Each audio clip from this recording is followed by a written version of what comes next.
প্রেমিকের সাথে কখনো স্বামীর তুলনা করো না।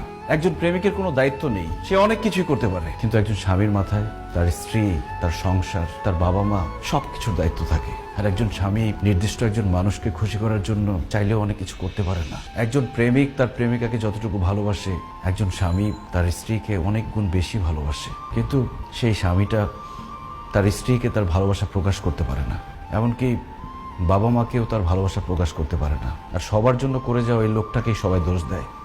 ওই যে কথায় আছে না, যে করে বেশি তার দোষও বেশি। আমি তোমার পাশে শুয়ে থাকি, কিন্তু তারপরও তোমার সাথে হাসি মুখে কেন কথা বলি না? কারণ আমি তখন চিন্তা করি, আমি ভাবি যে আমার বউটার মুখে সবসময় হাসি কিভাবে ধরে রাখতে পারবো। ওই দিন তুমি সাজগোজ করে নতুন শাড়ি পরে আমার সামনে এসেছিলে, আর আমি তোমার প্রশংসা করিনি বলে তুমি আমার উপর রাগ করেছো। কিভাবে আমি তোমার প্রশংসা করব? আমি তো তখন ভাবছিলাম যে আমি কিভাবে আমার বউকে আরেকটা নতুন শাড়ি কিনে দিতে পারবো, কিভাবে আমার বউটা সবসময় সাজগোজ করে থাকতে পারবে, সেটা নিয়ে ভাবছিলাম। আমি প্রশংসা করতে পারিনি এই জন্য।